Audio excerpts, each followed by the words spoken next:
The following program, NORML Show Live, is intended for responsible adults only. We advocate for the repeal of marijuana prohibition for adults. We discuss the science, culture, and controversy about America's marijuana laws. We do not advocate or encourage any illegal activity and advise all listeners to learn their state and federal marijuana laws by visiting norml.org, NORML.org. Opinions and claims made by guests and advertisers of NORML Show Live are their own and do not necessarily reflect the philosophy and policies of NORML. Listener discretion is advised.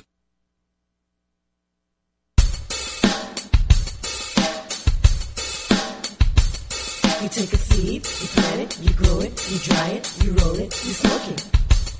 You take a seed, you plant it, you grow it, you dry it, you roll it, you smoke it, and it goes down smooth. Hey! Spanning the continent to bring you the truth about cannabis and marijuana law reform. I smoke pot and I like it a lot. From the promise of legalization. And I think we need to rethink and decriminalize our marijuana laws. To the agony of prohibition. One major responsibility is to encourage people to use less drugs. The National Organization for the Reform of Marijuana Laws presents NORML Show Live, Marijuana Nation. Now, here's your host, NORML's Outreach Coordinator,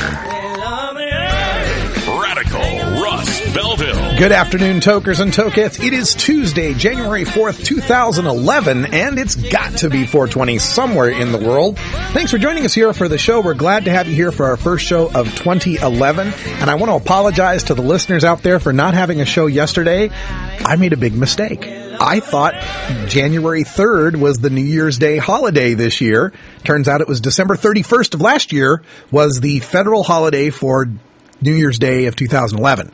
Confusing, huh? So we did a show on Friday. We didn't do a show on Monday. I apologize to everyone for that.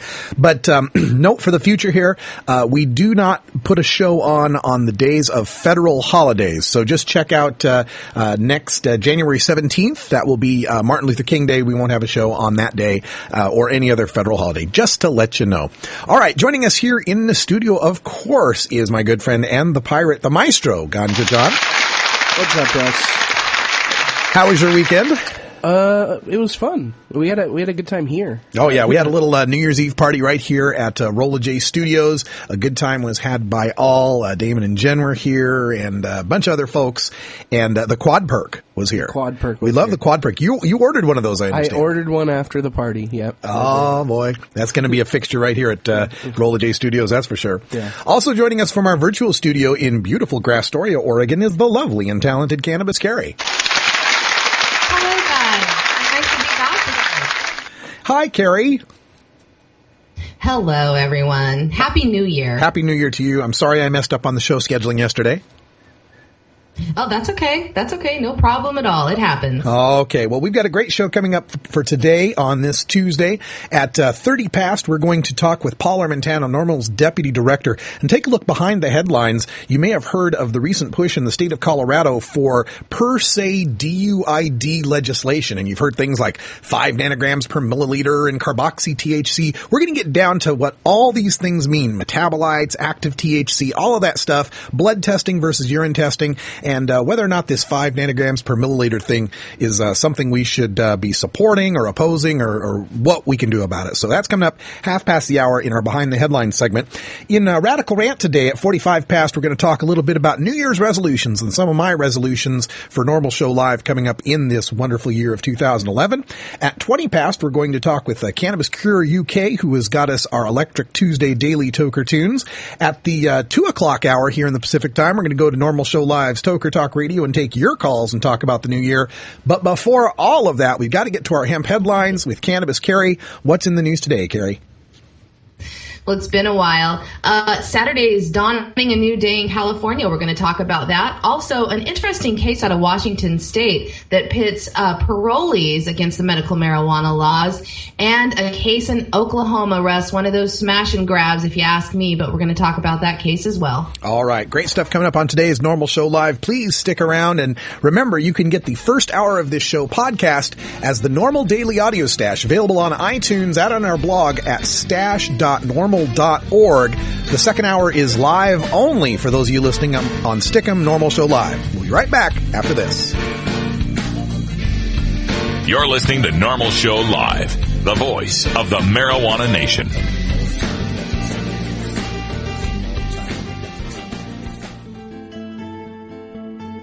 In today's busy world, we're inundated by advertising for all types of pharmaceuticals that come with a laundry list of potential side effects. Shouldn't you have better medical choices? Natural alternatives to pills pushed by Big Pharma? At Alternative Medical Choices, you could choose natural, safe, and effective alternative therapies that are right for your budget without nasty side effects.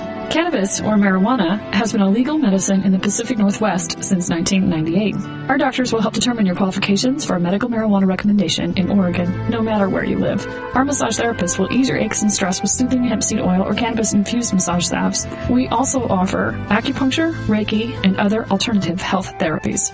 Call Alternative Medical Choices in Portland, Oregon at 503-288-5579 or visit our website at www.altmedchoices.com. We specialize in out-of-state recommendations. That's www.altmedchoices.com or call 503-288-5579. You want to legalize it? Call your congressman today.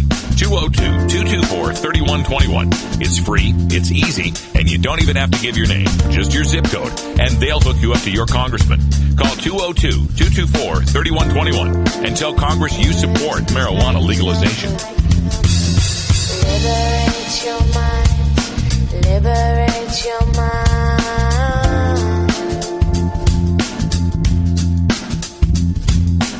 Liberate your mind. Medical marijuana, industrial hemp, consumer cannabis. It's time for this week's NORML News with Cannabis Carrie. In California, cannabis might not be legal to the general population, but as of last Saturday, the penalties associated with getting caught with a small amount is the equivalent of a traffic ticket. Outgoing Governor Arnold Schwarzenegger signed a marijuana decriminalization bill back in October, and it went into effect on January 1st. If you are in the state of California, the legal status of marijuana possession up to 1 ounce or 28 grams will no longer carry a threat of jail time. What had been a misdemeanor of less than an ounce of cannabis is now an infraction and carries a maximum penalty of only $100. Since it is now an infraction, violations will not appear on any criminal record. Arnold Schwarzenegger signed Senate Bill 1449 into law a day after he penned an op-ed piece in the LA Times.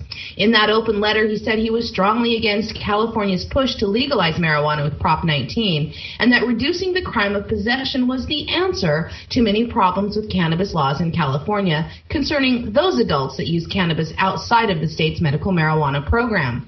Decriminalizing cannabis 1 month before California's historic vote to legalize the substance gave those on the fence a reason to vote against Prop 19, according to many activists. Governor Schwarzenegger had vetoed several marijuana law reform bills during his time in office, so the passage of Senate Bill 1449 took some by surprise. California did fail to legalize marijuana for adults in the state by popular vote, but many advocates are claiming a victory by the decriminalization of cannabis in the state to protect citizens against unreasonable punishment for possession of what amounts to a personal amount of marijuana. Well, this is one of those good news, bad news sort of situations. Of course, the good news is that we finally have real decriminalization in the state of California. And I believe this would not have come about without the pressure of Prop 19 on the legislature and on the governor. They kind of took a look at it and said, well, you know, if we allow this to happen, you know, it's going to be much more legal than we want. So let's just throw them a bone. Let's throw them a little decriminalization here. And that'll undercut some of the political support. A lot of what the support for Prop 19 was originally had to do with the fact that California, while marijuana possession under an ounce wasn't an arrestable offense, it was still a misdemeanor. So it still had all of the baggage that would come along with a misdemeanor, the criminal record, the having to go to court, probation, drug testing, all that kind of stuff. So getting it down to just a $100 infraction ticket is a good thing. Let's not overlook that.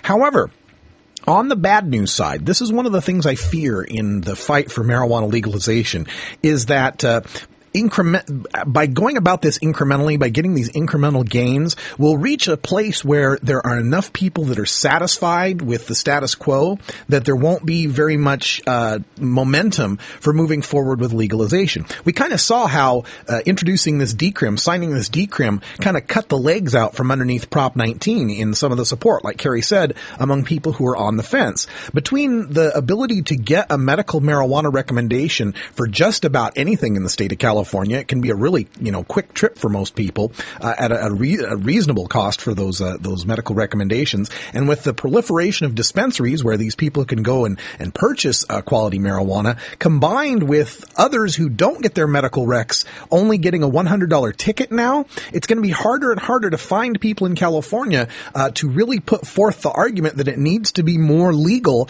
than it already is. And of course, it does need to be more legal than it already is, because all decrim means is that the people who are producing marijuana, the people who are selling marijuana, the people who are distributing marijuana still get felonies. They still get crimes. Only the final end purchaser here, the consumer user, is protected by this $100 ticket. We need to legalize all the way around, or else the prices never come down. The patients still have to prove that they're not criminals, and the people who are using marijuana will always have trouble with accessing it, because the people distributing it and growing it still have to fear that felony. Let's legalize for everyone. Don't take your eye off the ball. And a fascinating story from the Seattle Times this week. Several times a week now for the past 2 years, Washington State felons on supervision have asked the Department of Corrections for special permission to use medical marijuana. The requests are signed by doctors with reasons such as chronic pain, anorexia from AIDS, or to suppress the side effects of chemotherapy, among others. The State Department of Corrections has turned down nearly all of the requests. The ongoing debate in a state that has recognized medical marijuana as a treatment option for 12 years now is whether policing felons includes meddling with their medical treatments. Pressure on the Department of Correction has been increasing as more and more patients enroll in the state's medical marijuana program and as society's attitude about marijuana changes. Public opinion shows that increasing favor for legalizing cannabis for adults is continuing to rise. Recent estimates show over 100,000 people in the state are enrolled in the medical marijuana program, and about 5,000 citizens make a living off of medical marijuana businesses.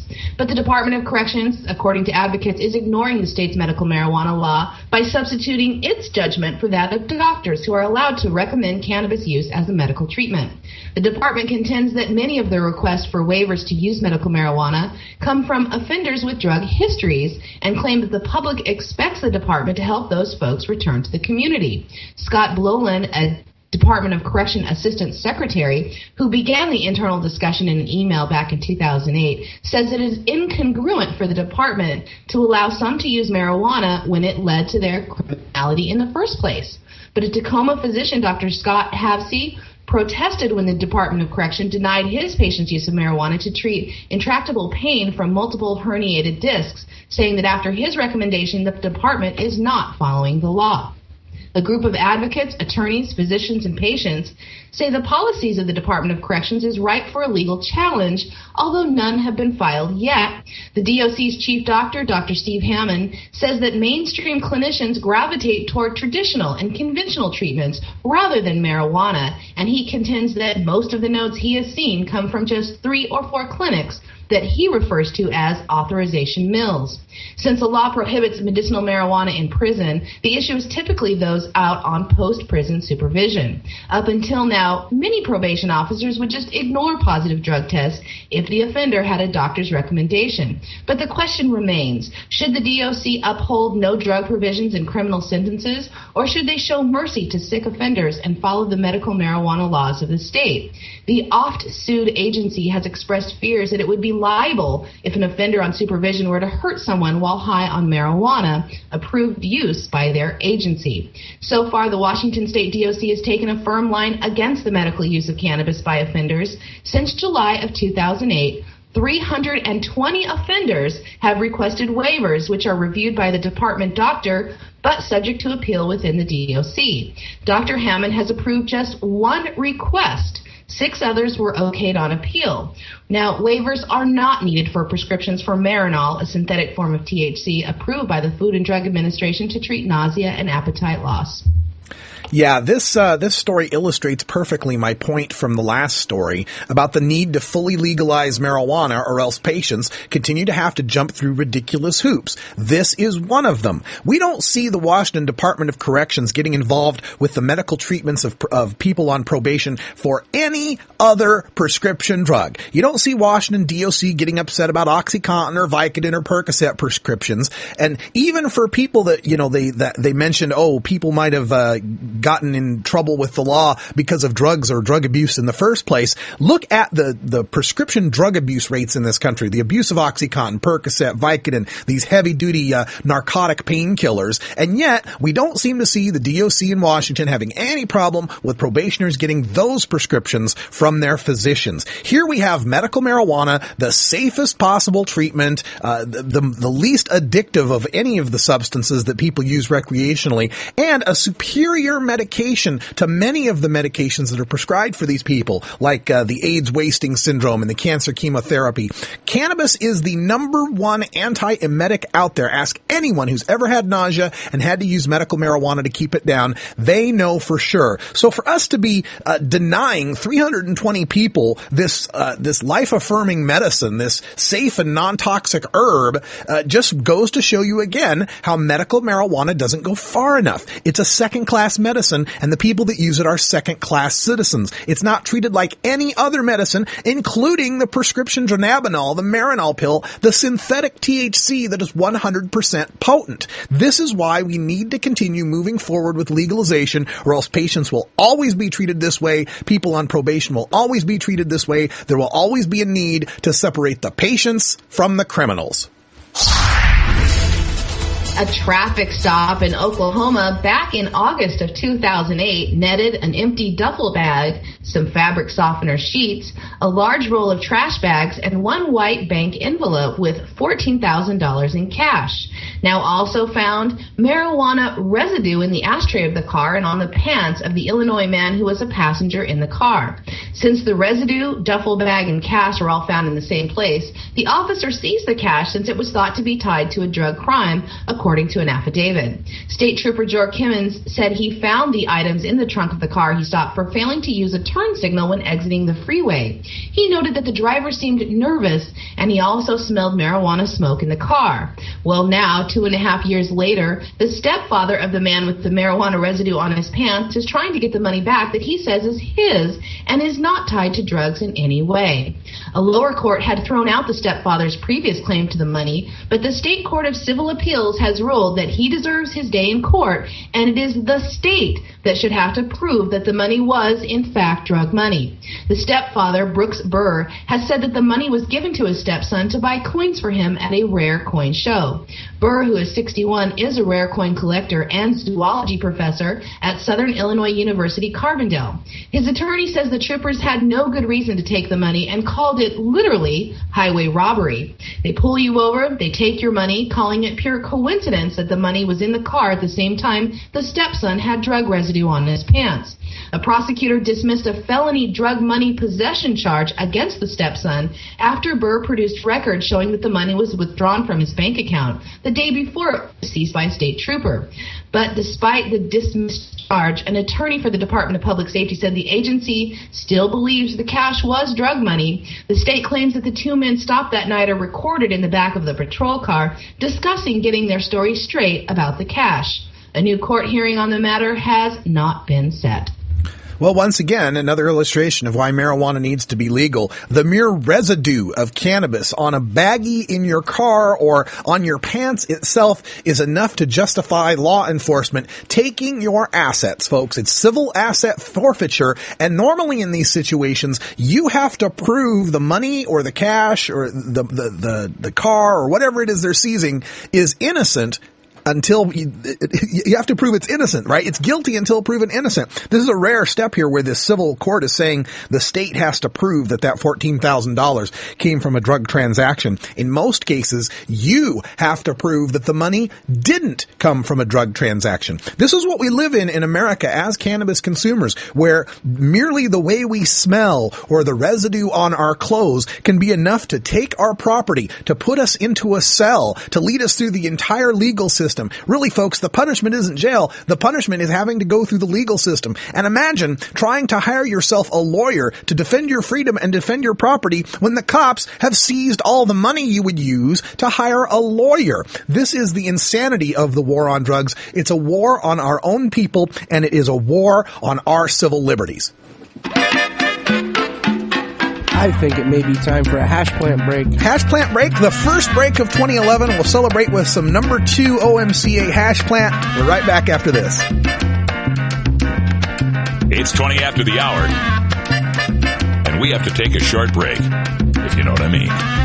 Please support these sponsors who support NORML Show Live. Oh, have you ever met that funny reefer man? A reefer man. Have you ever met that funny reefer man? A reefer man. If he said he swam to China, he would send to South Carolina. Then you know you're talking to that reefer man.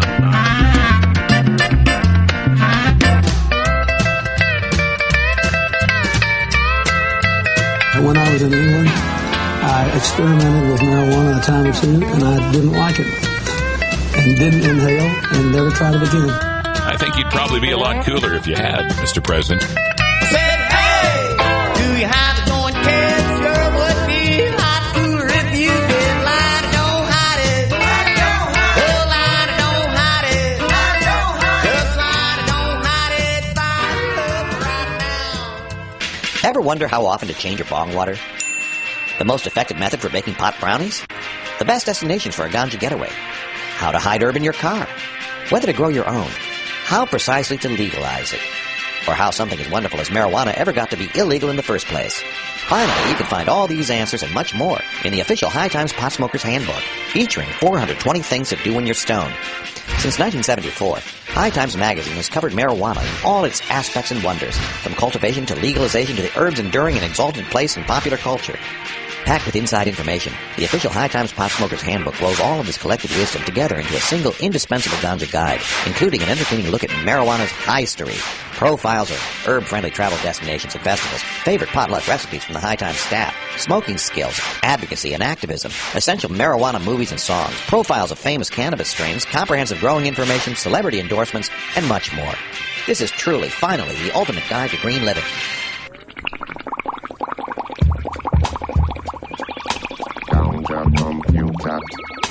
It's time for your Daily Toker Tunes, the best in 420-friendly music from all genres that uplifts, entertains, and informs the public. Our PodSafe music is donated by freedom-loving musicians who support our goal of ending adult marijuana prohibition. Today we bring you tunes for Electric Tuesday, our segment featuring the best of modern electronic music in the genres of dance, new age, house, and electronica. Brought to you by Greg in Surrey, Sussex, England, and Cannabis Cure, UK. If you'd like to submit your song to be played on NORML Show Live, send it to us at stash@norml.org. Now, here's some great independent marijuana music for today's Daily Toker Tunes.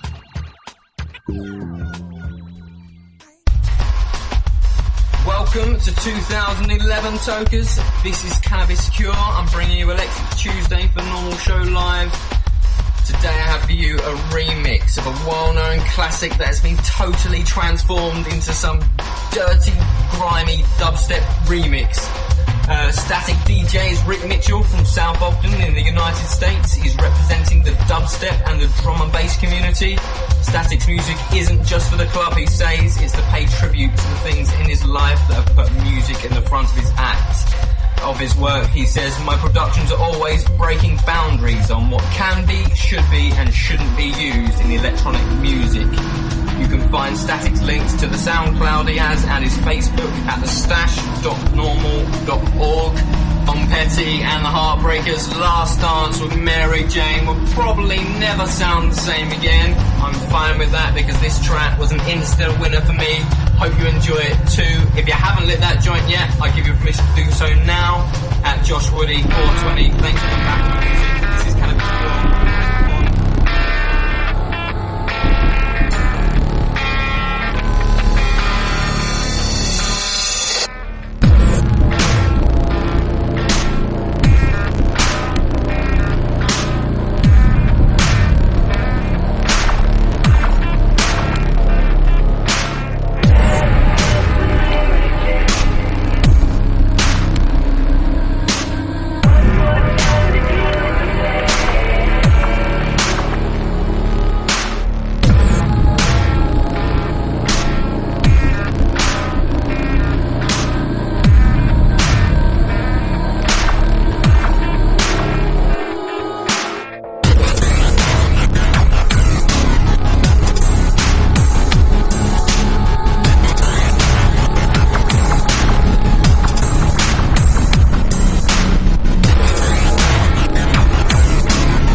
Tunes at the Stash blog by surfing to stash.normal.org and choosing Media, and then Toker Tunes from the main menu.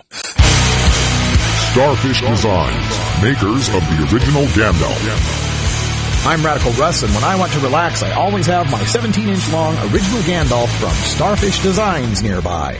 The hand-blown borosilicate glass is strong and easy to clean, and the design is sleek and sophisticated.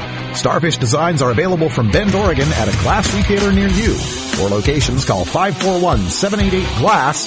That's 541-788-4527. In terms of legalization of drugs, I think that the battle, the war on drugs has been a utter failure.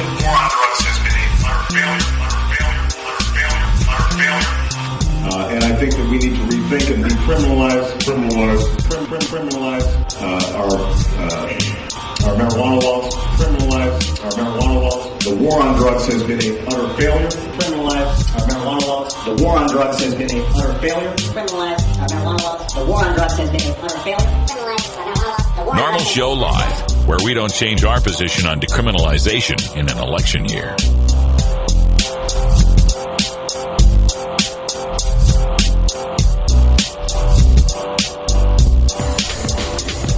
NORML has been the place to go for the latest studies and news on marijuana science, policy, and activism. For over a decade, one man at NORML has written and reviewed more studies and news stories regarding marijuana than most anyone on the planet. First as Senior Policy Analyst and now as Deputy Director, NORML's Paul Amintano has written for major newspapers, academic journals, and magazines on the subject of cannabis and is frequently requested as an expert witness in the courtroom. His knowledge and experience are an amazing asset to the cannabis community. Available to you now in a segment we call Behind the Headlines with Paul Armentano.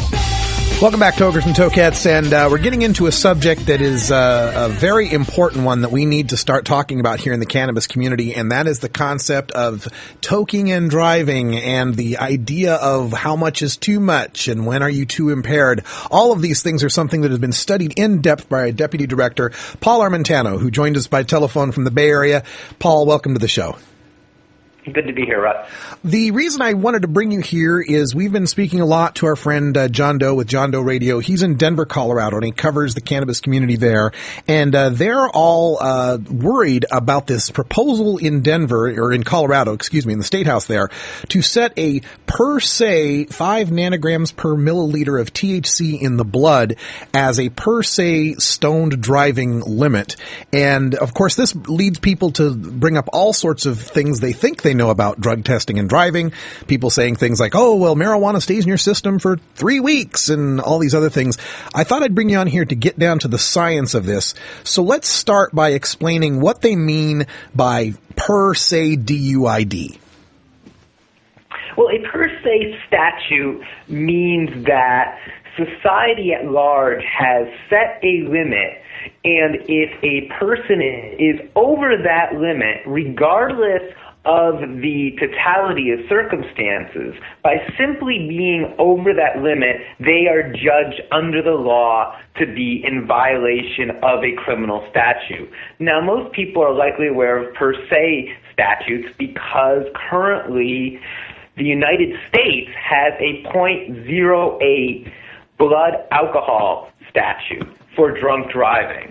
This is a per se standard, so it says that any driver who operates a vehicle with alcohol in their blood at a level of .08 or higher is considered per se guilty of drunk driving. Right. This means that the state does not have to establish through field sobriety testing or other means that the person is actually too impaired to operate a vehicle. The state has already met its burden of proof by simply showing that the person was driving the vehicle and that they had this level of alcohol in their blood. So a per se marijuana statute would take this same principle but apply it to the detectable presence of, in this case, THC in the blood. And it would say that if a person is operating a vehicle and they have THC in their blood at or above this limit, then that person has violated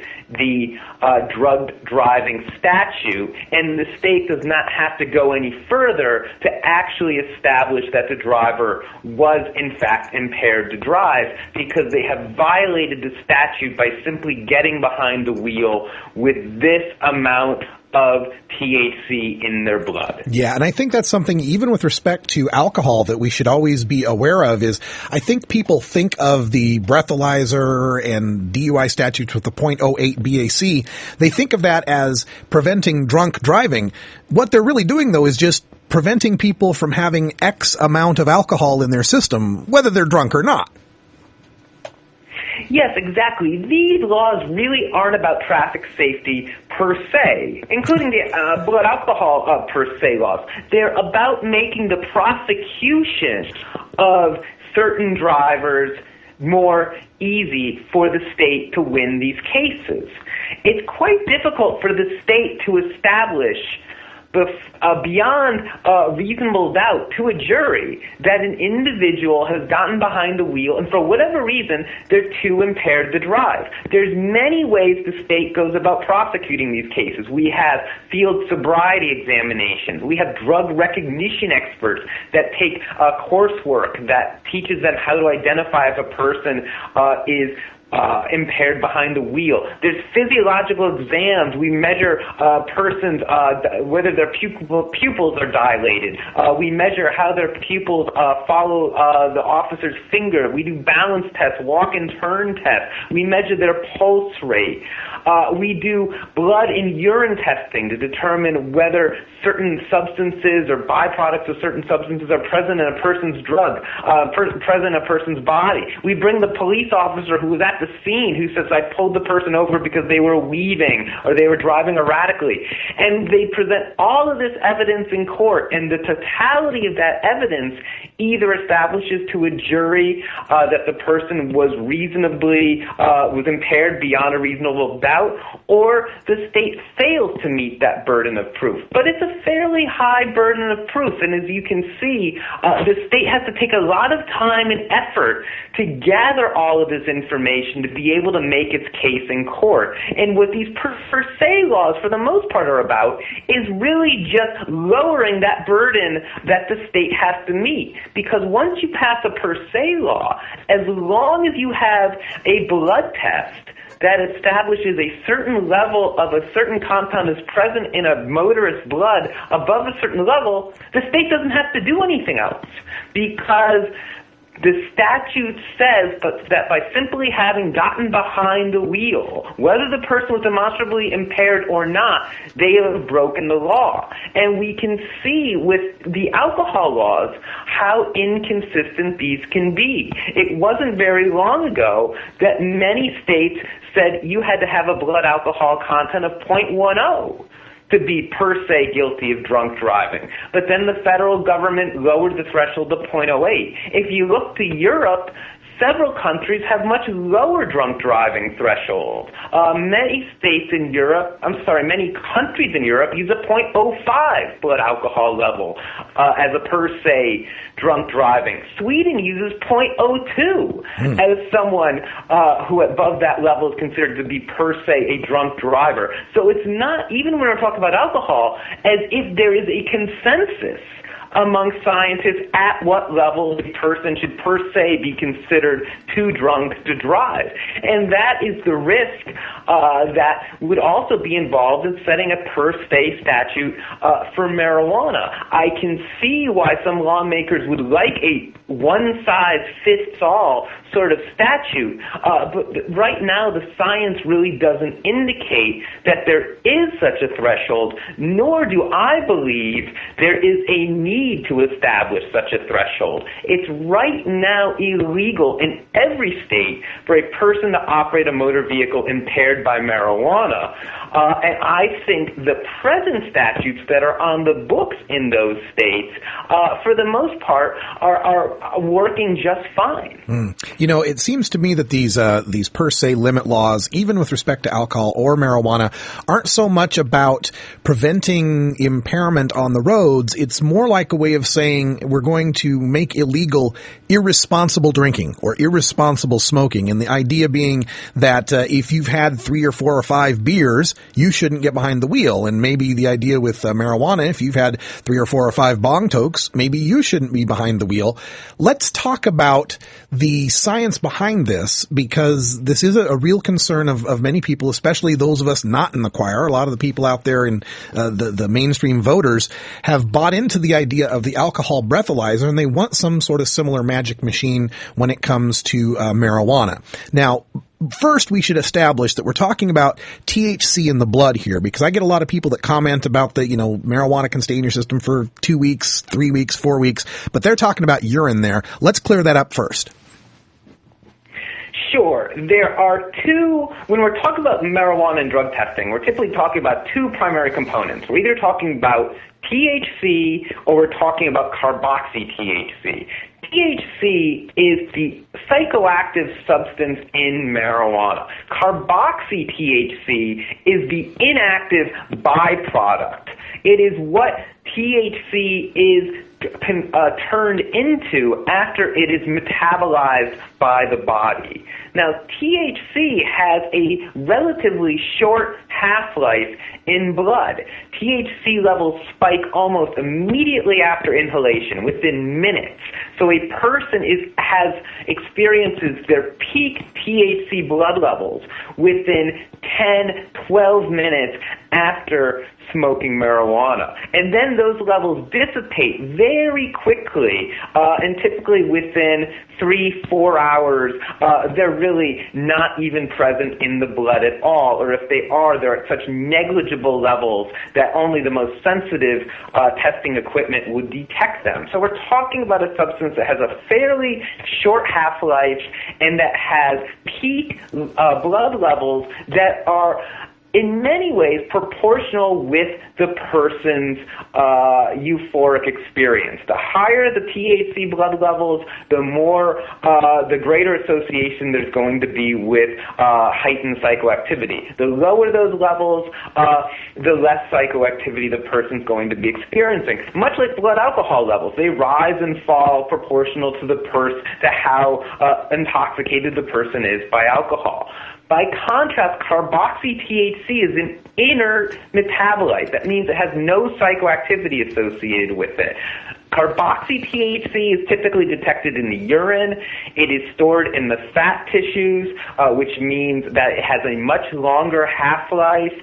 It can be detected in urine in infrequent users for a couple of days. In frequent users, it may be detectable for days or weeks or even months in very heavy users. But when we're talking about many of these per se statutes, like the proposal in Colorado, we're not talking about carboxy-THC. We're talking about THC in blood, and as I noted earlier, for all but the most extremely heavy users, this has typically a very short half-life, and that's why a standard like this 5 nanogram per milliliter proposal for the most part, is a standard that would only identify fairly recent users of the drug. And by recent users, I mean individuals that have consumed the drug within the last few hours. Okay, so in a state, if Colorado goes forward with this, then basically medical marijuana patients and recreational users will just have to get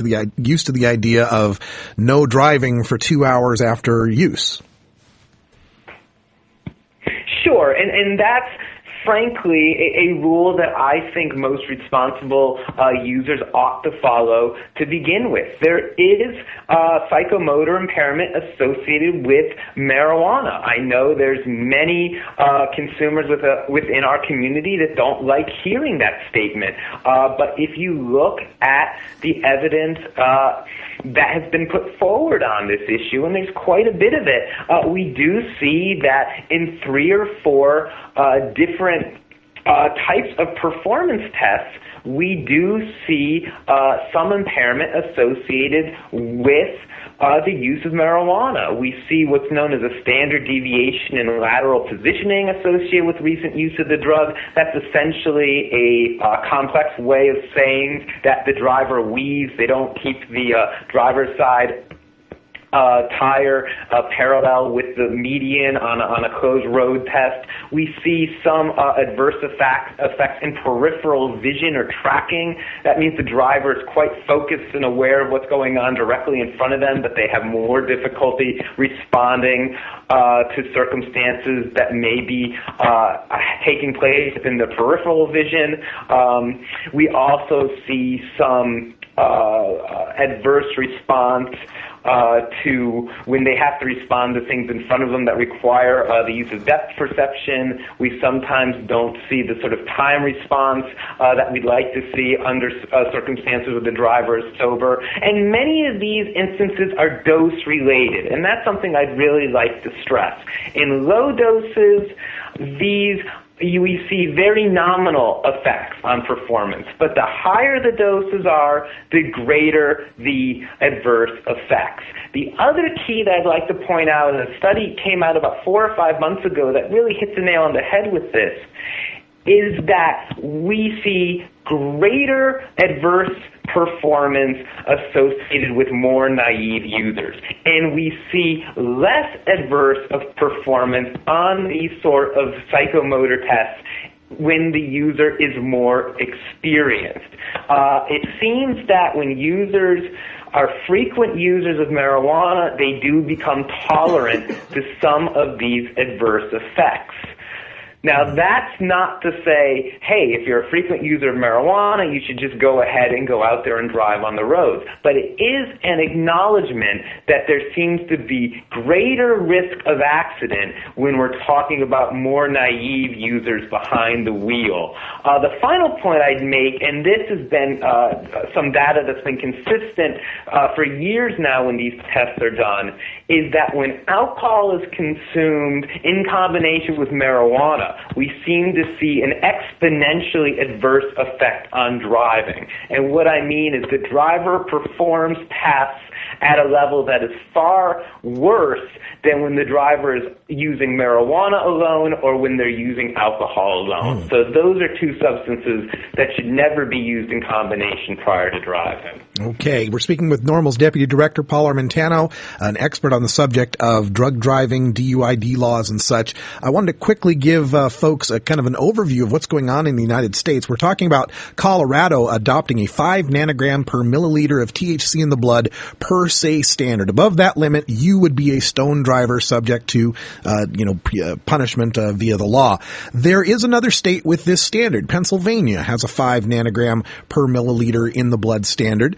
Ohio and Nevada are set at 2 nanograms per milliliter, and the states of Iowa, Wisconsin, Michigan, and I believe Rhode Island have a zero tolerance of THC in the blood. Any THC they find in the blood makes you per se a stone driver.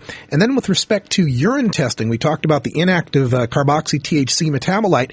Illinois, Indiana, Georgia, Utah, Arizona, and Delaware and South Dakota have zero tolerance for those metabolites that show up in pee tests. And in the states of Georgia and Arizona, it's 24 hours mandatory jail time, and in Utah, 48 hours mandatory jail time the minute they detect that. So compared to what some of the other laws are on the books, 5 nanograms per milliliter in blood doesn't sound that bad, Paul. No, and let me be clear about what this means, because some people are under the false impression that if, say, a state like Colorado passed a statute, and they would then, as you noted, have a statute similar to what's been the law in Pennsylvania now for many years, that somehow inversely implies that if you're driving and you have levels of THC in your blood under 5 nanograms, that somehow is not a criminal offense. That's not the case at all.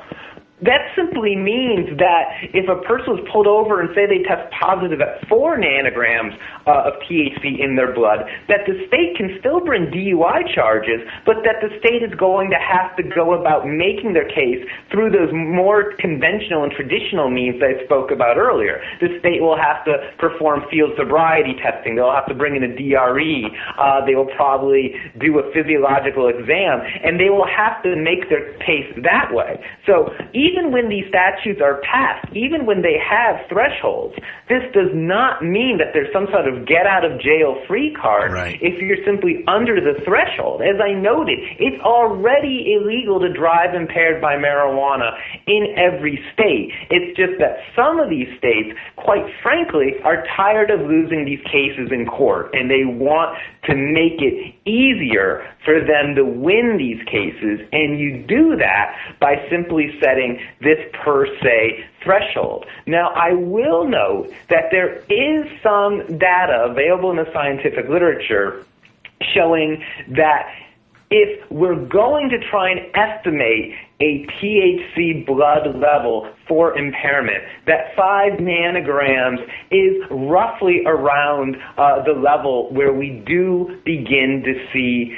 some significant elevated risk of accident when drivers try to operate a motor vehicle and their THC blood levels are above that limit. Now, it's an estimate. It's not a perfect limit. It's not necessarily one I would even agree with on some sort of one-size-fits-all sort of statute, but I do want to make people aware that this isn't a number that's just been pulled arbitrarily out of the air, but in fact that there is some scientific consensus indicating that if we're going to go down this road, this is a fairly fair place to start. And I was involved in a limited degree to the discussion discussions that were taking place by this committee in Colorado that proposed this per se limit. And I would like to let a lot of listeners know, particularly the listeners in Colorado, that if it were not for the input of one or two people on this committee that I was in touch with, this committee would have come out of these meetings setting a much lower per se threshold, a threshold around 1 or 2 nanograms, is what was initially being proposed. And as you noted, that's the standard that's in Ohio and Nevada. That is not a scientific-based standard. Those were numbers that were picked arbitrarily by lawmakers simply because at the time the sensitivity of the equipment that is used to test for THC in blood could not go below 2 nanograms per milliliter. That's why that standard was set. Even in those states that claim the standard is 0, technically the standard isn't 0 there because the testing equipment that is used cannot go down to 0. It could only confidently go to 2 nanograms. Okay. And, with respect to that per se limit also, I mean, it's the same idea we have with alcohol where they say, just because you don't blow a .08 on the breathalyzer doesn't mean that you're not impaired when you're driving. The same logic would apply to a per se standard with cannabis. One last question and we'll let you go here, Paul. I have a lot of people in the chat room who are medical patients who are bringing up, the other medications, OxyContin, Ambien, all these other things that people get prescribed. Are there any states that have per se limits for prescription medication? Is there a need for such a law or such testing? This varies from state to state. There are not states that I'm aware of that have per se limits for specific medications, but there are plenty of states that have statutes that say if you are impaired by the use of a prescription medication, you are in violation of the law. And then where this is particularly an issue is with the benzodiazepines, which clearly impair driving performance. We're talking about drugs like Xanax, that are quite popular both by prescription and also sometimes used illicitly by recreational users. They cause serious issues on the road. States are aware of this, and many states will prosecute drivers if they're driving erratically and it's determined that they are using these substances, whether they're prescribed or not. If the use of that substance has impaired your ability to drive and the state can establish that fact in court, in most states that's against the law, whether you're a legal prescription user or not. All right. Paul Armentano is NORML's deputy director and a recognized expert in all of this stuff about drug testing, cannabis, and driving. He's also the co-author of Marijuana is Safer, So Why Are We Driving People to Drink? And I think we'd both acknowledge that the drinking drivers are probably much more of a danger than the cannabis drivers. Is that true, Paul? Yes, and I think one of the issues where I think marijuana and driving in many ways gets a bad rap from the general public because the general public is very aware of the way alcohol adversely affects driving, and they're not aware that marijuana can affect driving performance, but it affects it in very different ways. Alcohol tends to make people more reckless drivers, more aggressive drivers. It tends to elevate their use of speed and weaving and making reckless decisions on the road. Marijuana, in contrast, is generally associated with more cautious driving at a slower speed, leaving greater room between your car and the car in front of you. So while they both affect driving performance, alcohol tends to affect driving performance in ways that make the risk of accident much greater than does marijuana. So what we tend to see is that drivers under even low levels of alcohol, including legal levels of alcohol, tend to have a much statistically higher risk of accident than drivers who are found to have even very high levels of THC in their blood. But of course, the safest driver is the driver that does not have levels of alcohol or marijuana in their blood. And the studies really do bear that out. All right. Paul Armentano, you're a wealth of knowledge. We could talk to you all day, but we're going to let you go. Thanks again for joining us here on NORML Show Live. Thanks for having me, and Happy New Year. Happy New Year to you. Marijuana and alcohol are the two most popular recreational drugs in America. Marijuana smoking is non-toxic, relatively safe, and has a low risk of dependence. Alcohol drinking is potentially fatal, dangerous to society, and is quite addictive.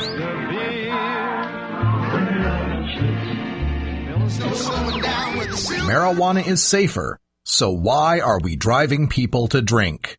That's the question of the new book, Marijuana is Safer, So Why Are We Driving People to Drink?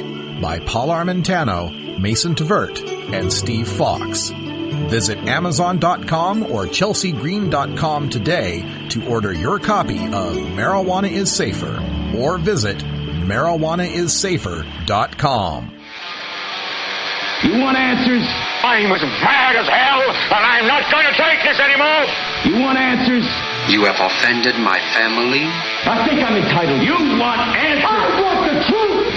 And you have offended Shaolin Temple. You can't handle the truth. Surely you can't be serious. I am serious. And don't call me Shirley. Radical Rant. Welcome back, Tokers and Tokettes, and not so much of a rant today, but a happy New Year's wish to everyone for joining us here at Normal Show Live. We've got so much planned for you in this upcoming year, and I just want to let you know some of my resolutions for Normal Show Live this year for New Year's. First resolution, I'm working on a book. It is tentatively titled The NORML Big Book of Marijuana Facts, the Science and Statistics for about cannabis and its consumers. Whew. There it is. But the short title, The Marijuana Big Book, or NORML Big Book. And a really cool idea that I had an epiphany with this, is that I was just going to take the graphs and charts that I use for my presentations and make a book out of the presentation. And I found a way that we can do it, make it 11 by 17 paper. And they have these easel, they're called easel binders that they fold up like a triangle, and they have the little sheet protectors, and you can flip fold them, right? Yeah. And so I'm writing the book in such a way that the graph will face the audience, the big graph will face the audience, and then the other side that would be facing the presenter will have the bullet points and the script and all the notes and such. Right. So that you could use this as a normal chapter. You could set this on your table at the Hemp Fest, or, you know, at the rally or the expo, wherever you might be, the march, and be able to dialogue with people and show them these graphs, because, you know, you don't always have like a computer monitor or a projector or any of that crap around. Yeah, that'll be awesome. Yeah, and also sell it electronically so that it can be a PowerPoint presentation. People can download the graphs. It's going to be a great setup. I think the books will end up costing about $40 because it's going to be full color and it's going to be large size. So it's going to have to be something that, you know, you invest in if you're a chapter. So that's one of the resolutions. Another resolution, I'm continuing on with the, I'm stealing from Howard Dean here, the 50-state strategy. It is my goal to have a NORML affiliate in all 50 states. We've got them in 24 states, state affiliates. Now, we do have some local chapters in some of the other states, but a state affiliate's bigger than that. They take much more responsibility for organizing the entire state. If you're interested in organizing NORML in your state, send me an email at stash@normal.org, stash@normal.org, or if you just want to get the information straight to you, just email start@normal.org. And finally, we are building the NORML network, and by the end of this year, I sure hope that we have got the shows put together and the servers and all of the infrastructure put together to give you a 24-hour all-original programming network here from NORML and our friends at John Doe Radio, Grateful Dread Public Radio, and some of the other great podcasters that are out there in the cannabis community. We're going to make it happen, and I know you'll help us do it. If you got any ideas or advertiser suggestions, send them again to me at stash@normal.org. For Cannabis Carrie and Ganja John, I'm Radical Russ from the NORML Foundation. This has been NORML Show Live. Stay tuned for Hour 2. We're live. We'll be right back. And until next time, take care of each other, tokers.